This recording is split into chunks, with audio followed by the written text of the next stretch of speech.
attending St. Margaret's and graduating with honors, he then attended Florida Prep, and then attended the University of the State of New York at Geneseo.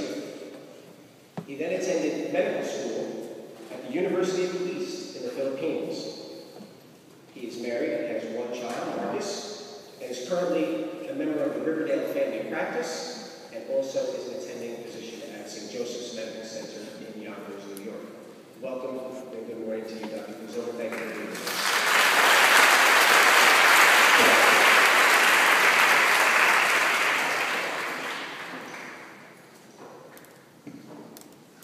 Good morning. Principal Keenan, Father McCarthy, Father Callahan, Ms. Peterson, some of the rest of the faculty, family, friends, and our class of 2012. Welcome and congratulations on your graduation today. You know, it's been about 30 years since I started here at St. Margaret's, roughly 1982. Tuition then was $800. We had about a class of 50 students. We didn't have iPads. We didn't have internet. We had a computer that blinked.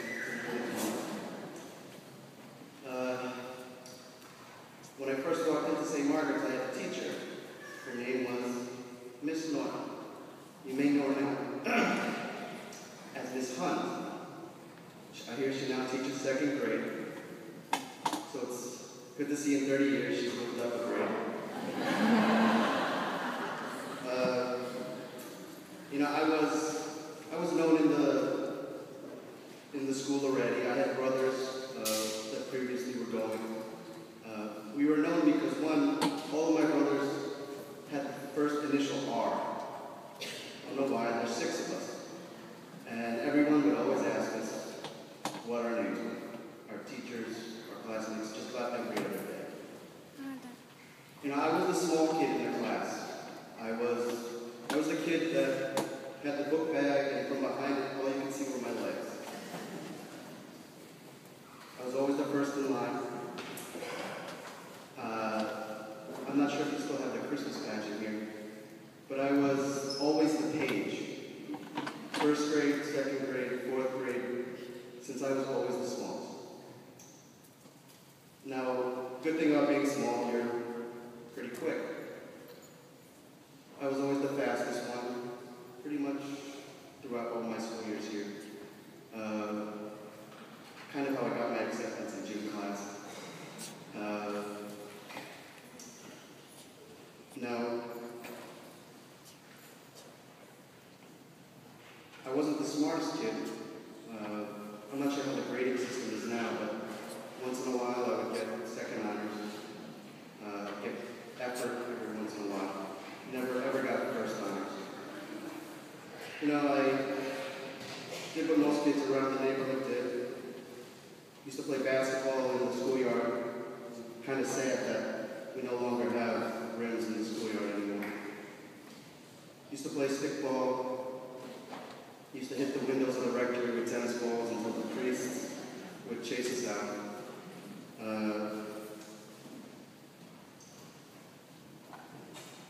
And then, you know, through the years, slowly grew to the 2nd smallest in the class. And in 1990, I graduated. I went to Cortona. You know, and as I left St. Margaret's roughly 22 years ago, you know, I was one of those Roman Catholics that I believed in God, yes, but I'd only go to church on Christmas and Easter. He was present in my life, but it wasn't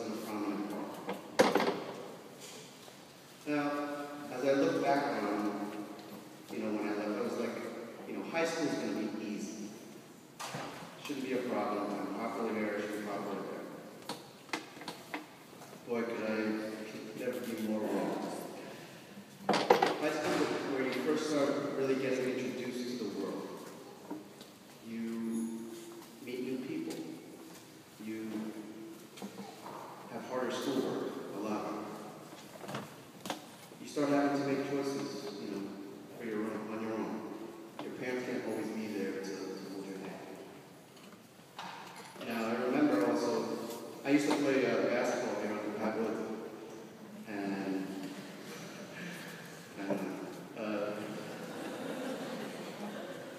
we used to always have problems with some of the other teams. Visitation, Shepherd, St. Brendan's, St. Gabriel. For some reason, we always almost got into fights. And who were those same kids there in high school with us? The same kids that wanted to play. So as you start high school and you're unfamiliar with things, you get to know your friends, your enemies, and soon your enemies actually become some of your closest friends. And for the record, we lost in 1990 also in the championship game. Pat is, I guess, kind of known for losing in the championship game.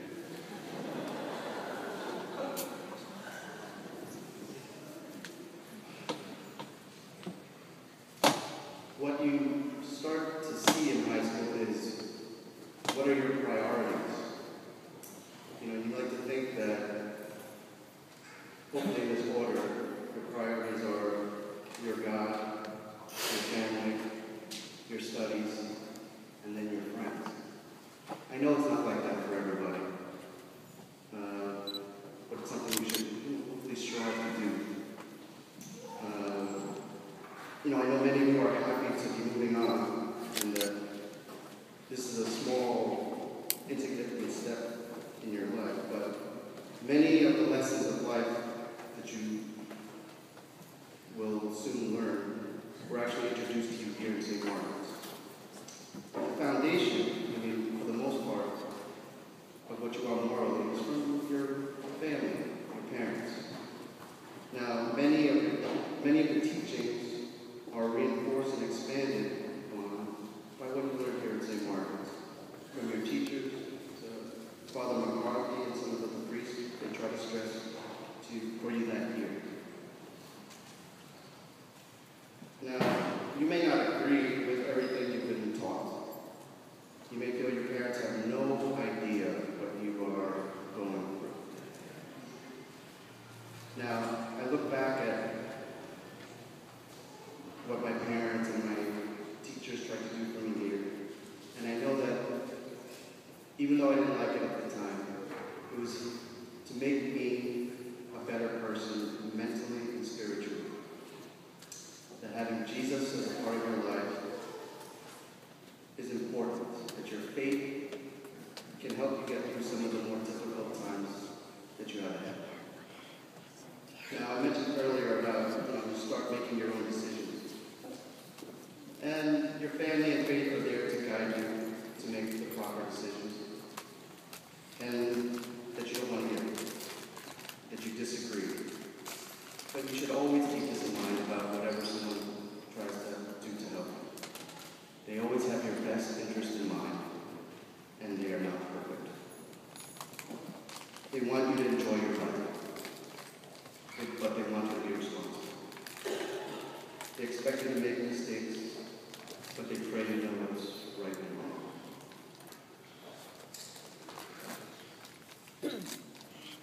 Now also, I know some of you are starting to think what you might want to be in life. You know, when I graduated, some of my friends, they felt like they knew what they wanted to be.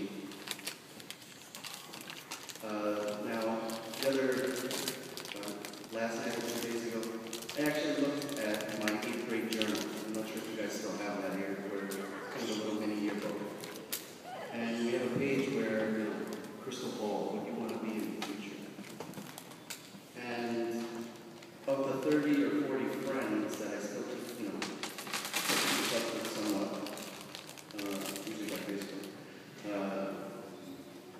only one of them was ever what they wanted to be what they put down.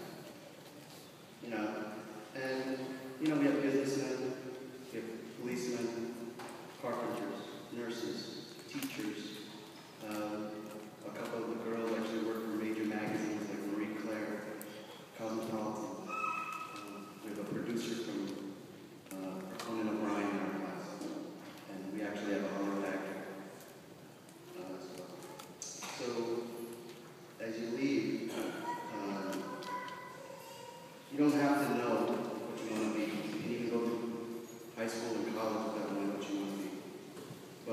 Experience the world outside of Riverdale and St. Margaret. See what interests you, what makes you passionate. Don't ever let anyone tell you that you can't do anything. I truly believe that God has a purpose for each and every one of us. It's up to you to make that choice whether you want to fulfill that purpose.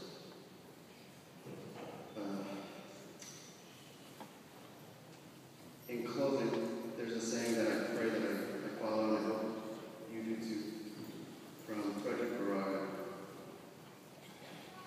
This is all I desire to be, where God wants me to be. Congratulations again to the graduates and your families.